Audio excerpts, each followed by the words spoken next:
سے اجتناب کریں تب اردو مفتی غلام رحمان جامعہ عثمانیہ کے بانی اور محتمم ہیں۔ وہ کہتے ہیں کہ لوگوں کو موسمیاتی تبدیلیوں کی رفتار میں خطرناک ترین حد تک اضافے سے متعلق آگاہی دینا وقت کی اہم ضرورت ہے۔ بطور مذہبی رہنما وہ اس مدرسے کے طلباء کو ماحولیاتی آلودگی اور اس پر قابو پانے سے متعلق درس بھی دیتے ہیں۔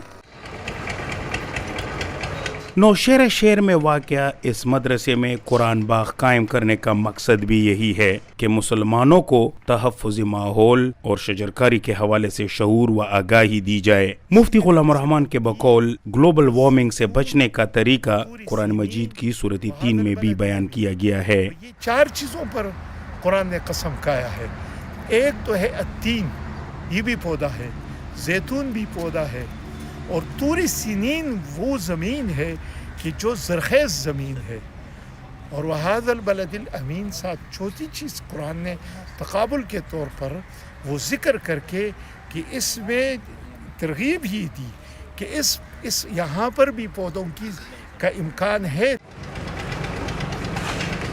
پاکستان بھر سے لوگ جامعہ عثمانیہ میں واقع اس قرآن باغ کی سیر کرنے آتے ہیں۔ ویسے تو یہ ایک عام سا باغ معلوم ہوتا ہے، لیکن یہ اپنی نوعیت کا ایک منفرد اور انوکھا گارڈن ہے۔ اس باغ میں صرف وہ 21 انواع کے پودے لگائے گئے ہیں جن کے ناموں کا تذکرہ قرآن مجید میں ملتا ہے۔ جامعہ عثمانیہ کے طلباء کے علاوہ مضافات میں قائم اسکولوں کے طلباء بھی اس گارڈن کی سیر کو آتے ہیں، جہاں باقاعدہ تعلیمی انداز میں انہیں اس باغ میں موجود پودوں کے بارے میں بتایا جاتا ہے۔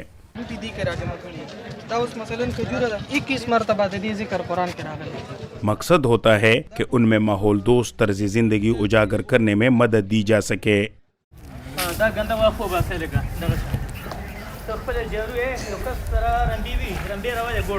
مولانا مجیب اللہ اور اس مدرسے کے طلباء اس باغ کی دیکھ بھال کرتے ہیں۔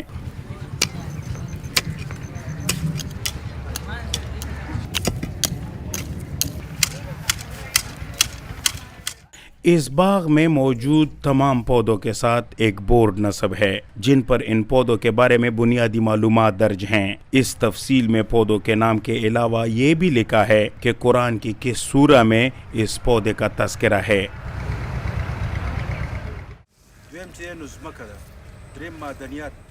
Professor doctor Abdul Rashid Peshawar university کے باٹنی ڈپارٹمنٹ کے سابق چیئرمین ہیں۔ اس باغ کی تعمیر کا منصوبہ انہوں نے ہی پیش کیا تھا۔ موسمیاتی تغیر سے متاثرہ ممالک میں پاکستان 8ویں نمبر پر ہے۔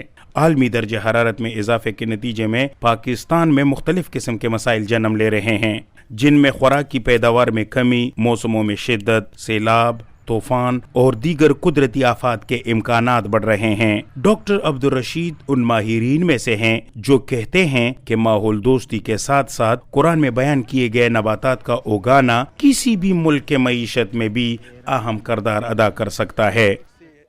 باہر ملکوں سے جو پودے منگواتے ہیں اس پہ اچھا خاصا ہمارا فارن ایکسچینج ضائع ہو جاتا ہے، اور اگر ہماری یونیورسٹیز میں، ہماری اسکول میں، مدارس میں اگر ہم یہ جو ہماری کمی ہے اس کو پورا کیا جائے تو اس مد میں لوگوں کی ٹریننگ بھی ہو جائے گا، اور ہمیں مفت ہماری جو فارسٹ کور ہے وہ بھی میں اضافہ ہوگا۔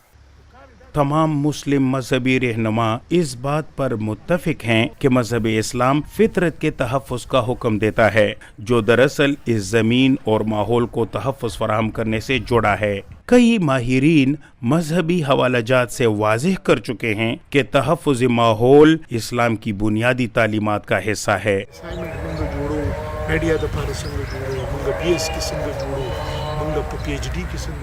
مفتی غلام الرحمان بھی انہی مذہبی رہنماؤں میں سے ایک ہیں۔ وہ مدرسے کے اساتذہ اور طلباء کو قرآن و سنت کی روشنی میں صفائی، ماحول دوستی اور پائیدار زندگی کے آسان حل بتاتے ہیں۔